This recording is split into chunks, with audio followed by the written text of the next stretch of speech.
동창회에 갔단 말이에요. 그런데 야, 너 정말 멋지다. 이런 얘기 들으면 너무너무 기분 좋죠. 나는 평생 주부야. 돈도 없고 난 너무 초라해. 이렇게 생각하면 동창회 가는 것조차도 너무 힘들지 않습니까? 여러분들 전혀 아닙니다. 자기의 멋진 모습을 만들어 가셔야 돼요. 그거 만드는 방법을 우리가 알고 다 같이 한번 실천해 보자는 이야기를 오늘 드리려고 합니다.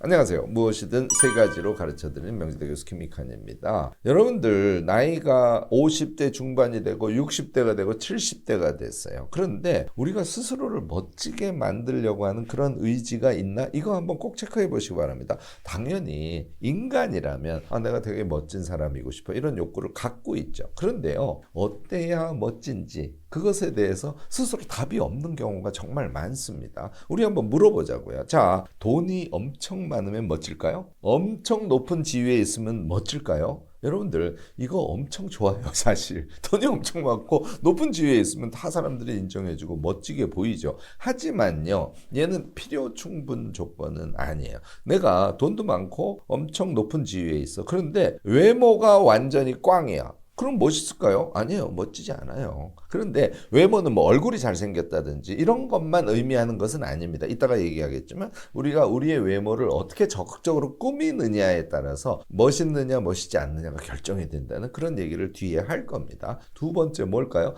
내면이 풍요로워야 돼요. 저 친구는 항상 보면 정말 지식이 풍부하고 다른 사람을 껴안을 줄도 알고 전체적으로 너무너무나 풍요로운 사람이야. 당연히 말이죠. 생각이 풍부해야 풍요로운 사람이에요. 돈이 꽤 많은 것도 아주 중요합니다. 직업이 훌륭한 것도 중요해요. 이게 풍요롭게 보이는 하나의 요소이긴 하다는 것이죠. 사실 더 큰 거는요, 정말 자유분방하고 자유롭게 보이는 거. 이게 훨씬 더 그를 풍요롭게 만들어줍니다. 제일 큰 거 제가 한 가지 지적하면, 그가 지금 나이가 65세인데 현재 하고 있는 일에 엄청난 기쁨을 느끼고 있는 그런 기운을 뿜 하고 풍겨. 그러면 아주 풍요로운 사람으로 당연히 보이겠죠. 세 번째는요, 너그러우면서도 아주 정의로워야 여러분들이 멋있어 보입니다. 하나씩 구체적인 얘기를 하면서 여러분들에게 오늘 제안을 좀 드리려고 합니다. 자, 나이 들어서 멋지려면 무엇을 해야 하나? 첫 번째, 외모. 아까 말씀드렸죠. 외모를 가꾸자는 얘기를 하고 싶은데요. 여러분들 아침에 움직이시면서요,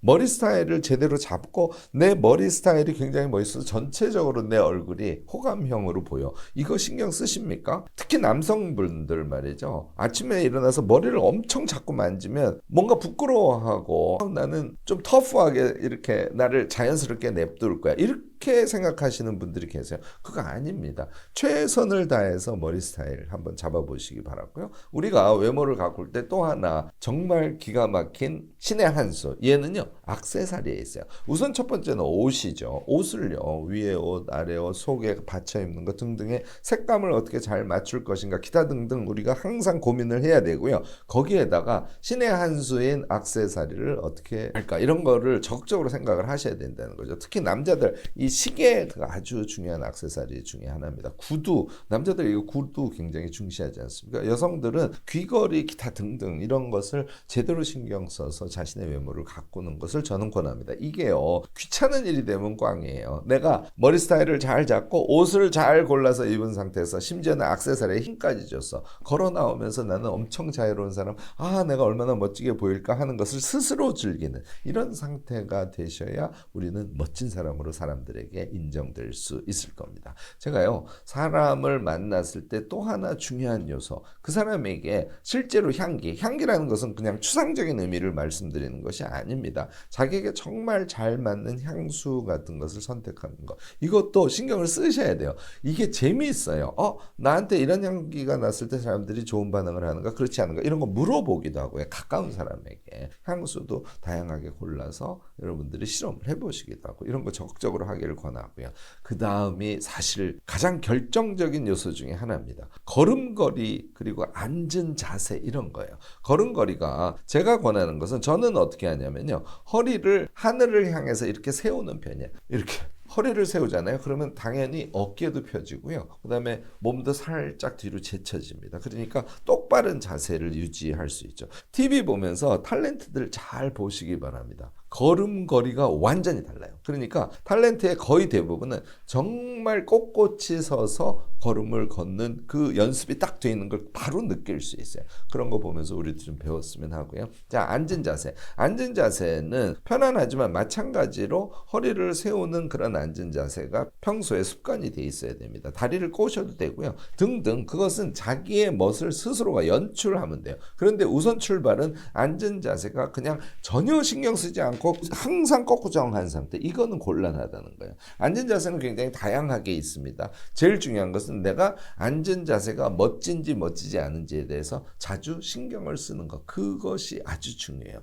자, 이거는 평상시에 여러분들이 계속 연습해서 습관처럼 돼야 되겠죠. 아침에 일어나서 외출을 하기 전에는 당연히 머리 스타일을 잡고요. 이렇게 라운드로 생긴 빗이 있어요. 걔를 가지고 머리를 잡고 드라이를 한다든지 뭐 여러 가지 방법이 있을 겁니다. 여러분들의 스타일이 몸에 착 붙어서 나가기 전에 머리 스타일을 만지는 것이 당연히 자기의 습관이 돼 있어야 되고요. 심지어 저는 그 다음날 입고 갈 옷을 저녁에 고르는 경우가 많이 있습니다. 저는 여러분들께 스타일러도 권해요. 스타일러가 너무 큰 거 아닌 것은 그렇게 비싸진 않아요. 더군다나 중고를 이용하실 수도 있고요. 전시품 같은 거 사시면 여러분들 그다지 비싸지 않게 살 수 있거든요. 그래서 저는 사실 스타일러를 권합니다. 스타일러가 있으면요. 전날 옷을 골라서 상의와 하의, 경우에 따라서는 속에 받쳐 입는 것까지 스타일러에 걸어서 세팅을 해놓고 자면 우리가 잘 때 스타일러가 돌아서 아침에 일어나면 아주 쫙 펴진 그런 옷을 입을 수 있거든요. 이것도 기분이 엄청 좋고 하루를 맑게 만들어줘요. 이런 거 여러분들의 습관이 착 붙어야 되고요. 제일 마지막에 향수를 어디에다가 어느 정도 뿌리는지 이것도 자기 스타일이 잡혀야 됩니다. 저는 목 뒤를 주로 이용하거든요. 귀 밑을 이용하시는 분들도 계시고요. 사람마다 스타일이 다를 수 있습니다. 너무 많이 뿌리면 너무 향기가 나서 그건 향기가 아니라 아주 불쾌하게 느껴지거든요. 그러니까 양 같은 것도 자기가 조절할 수 있는 이게 이제 몸에 착 붙어야 된다는 것이다. 특히 걸음걸이하고 앉은 자세는 이건 습관이 안 붙으면 안 됩니다. 그래서 걸을 때 항상 배 부분, 그러니까 내가 허리 부분을 하늘로 이렇게 치켜 세우고 있는가 이렇게 항상 신경을 쓸 수 있어야 돼요. 여러분들 외모를 가꾸는 거는 그런 의미에서는 습관이다 하는 거 잊지 마시기 바랍니다. 자, 두 번째, 내면을 가꾸는 거. 나이가 들수록 내면을 가꿔야 되겠죠. 나이가 들수록 정말 풍요로운 사람으로 느껴져야겠죠. 정말 매력이 풍풍 풍겨지는 그런 사람이 되고 싶지 않습니까? 당연히 독서 최고입니다. 책을 많이 읽으면 우리의 지식이 풍부해질 뿐만 아니라 독서를 하는 행위라는 것은 자기의 내면을 들여다보는 행위지 않습니까? 내면을 들여다보고 거기에다가 지식을 넣고 그 지식에 대한 자신의 생각을 더 키워가고 이게 쌓이고 쌓이면 당연히 아주 내면이 풍요로운 내면이 멋진 그런 사람으로 자기를 만들어갈 수 있겠죠. 독서뿐만 아니라요. 어떤 것에 대한 자기의 생각 방식 같은 것도 정리해 두는 것이 아주 좋습니다. 뭐 예를 들자면 어떤 현상을 우리가 봤어. 그러면 그 현상은 그냥 표면적으로 이루어지는 것인지 아니면 사회 구조가 작동하고 거기에 어떤 계기가 작동을 해서 결과가 그렇게 나오는 건지 등등 현상에 대한 해석 방식도 생각 방식이 굉장히 다양하게 있을 수 있어요. 어떤 사물을 보면 그것을 다양한 측면에서 바라보려고 하는 그런 생각 방식. 우리가 무슨 적 이런 거 많이 쓰지 않습니까? 경제적, 문화적, 사회적, 정치적 또는 의료적 또는 철학적 관점에서 여러 가지를 생각해보는 그런 생각 방식을 몸에 착 붙이고 그 현상이 무엇이든 자기 생각을 평상시에 자꾸 정리하고 메모하려고 하는 그런 습성이 몸에 붙지 않습니까? 어떻게 우리가 생각이 풍요롭지 않은 사람이 될 수 있겠어요? 이거 자주 해보시면 아주 도움이 되고요. 기록이 여러분들의 친구의 역할을 해줄 겁니다. 그 다음에 자유로운 삶이에요. 저는 나이가 들수록 자유로운 삶을 지향하는 것이 몸에서 기운으로 막 뽕뽕 이렇게 풍겨지는 것이 그를 정말 멋지게 보이게 한다고 생각을 합니다. 이 자유로운 삶을 지향하고 그런 자유로운 행동들을 조금 적극적으로 하는 그런 삶을 특히 나이가 들면 더 의식적으로 해보시기를 권합니다. 감사와 기쁨의 마음, 이거 정말 중요하겠죠. 사람이 감사와 기쁨을 알게 되면 항상 사랑의 표정을 지을 수 있고 있고 우리가 평상시에도 기쁨이 항상 얼굴에 묻어나는 약간의 미소 같은 것이 너무너무나 자연스러운 그런 사람으로 우리를 만들어갈 수 있지 않습니까? 이것이 내면이 풍부한 사람의 표정이라고 여러분들 생각하셔도 틀리지 않겠죠. 그것을 위해서 제가 권하는 것인데요. 작은 도전들을 특히 나이가 들면 무조건 하셔야 돼요. 이게요 재밌습니다. 나는 테니스라는 건 쳐본 적이 없어. 다른 사람이 테니스 친다니까 나이 들어서 테니스 친다니까 너무너무 멋있을 것 같아요. 뭐 어떤 사람은 엘보가 있고 어떤 사람은 무릎이 안 좋아서 안 된다는 이야기를 하는 사람이 대부분인데 나는 이런 것을 작은 도전으로 한번 해볼 거야. 클라이밍을 해볼 거야. 이거 제가 자꾸 운동 얘기를 하네요. 운동 이외에도 우리가 작은 도전을 할 것들이 정말 많죠. 어쨌든 나이 들어서 이런 도전을 과감하게 하는 사람 되게 아름다워 보입니다. 저렇게 지금도 자신의 변화를 만들어가고 그 안에서 기쁨을 느끼는 삶을 살아가는구나. 이런 모습을 보이는 게 여러분들을 매력적으로 만들어주는 핵심 요소가 아닐까요? 세 번째, 여러분들 나이가 들었는데 너그럽지가 않아요. 너무 자꾸 화를 내고 아무 데서나 막 분노 조절을 못하는 사람처럼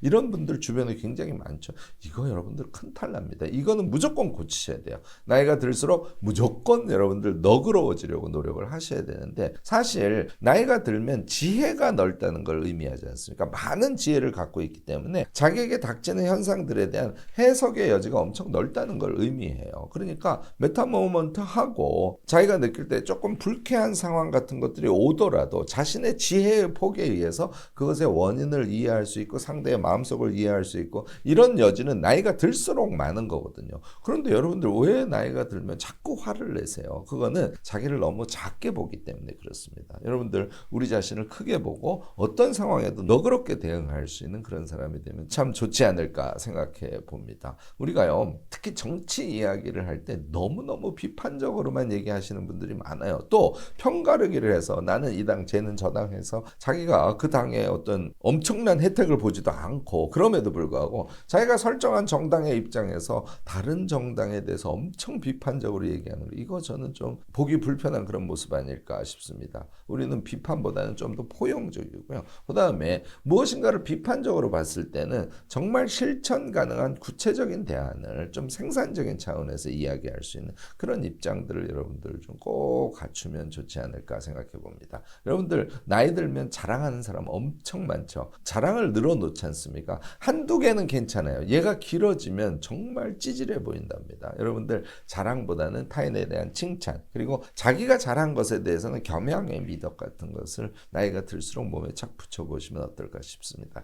제가 제일 긍정적으로 생각한 거 너그러운 미소 이거 미소 연습하셔야 돼요. 이거 제가 다른 영상에서 미소 연습에 대해서 말씀드린 적이 있습니다. 나이 들수록 입꼬리를 올려서 미소 짓는 것을 연습을 하시고요. 평상시에 가능하면 미소 지으려고 노력하시기 바랍니다. 제 자랑을 하네요. 제가 유튜브 할 때나 어떨 때나 강연을 할 때나 사람을 만날 때나 미소를 자주 짓지 않습니까? 이거는요 연습에 의한 겁니다. 연습을 하면 미소를 자주 지을 수 있어요. 거기에다가 마음의 풍요가 있으면 더 미소 지을 수 있죠. 다른 사람의 내면을 보고 저 사람이 저런 아름다움을 갖고 있네 하는 것을 느끼면 또 물론 미소를 지을 수 있습니다. 이게 나이 들어서 우리가 꼭 해야 될 것이요. 절대로 해서는 안 되는 거 허세입니다. 이 허세는요 사실 거짓이라는 걸 의미하지 않습니까? 나는 요만큼이야. 근데 자기를 이만큼 불려서 이야기하려고 애쓰는 거 이거는요 정말 그 사람을 찌질하게 보이게 만든답니다. 정의롭지도 못하고요. 그래서 항상 사실을 얘기하려고 하고 이거 내가 약간 허세의 느낌이 있어. 이게 이제 습관적으로 그렇게 될 때가 있거든요. 그럴 때마다 스스로를 잘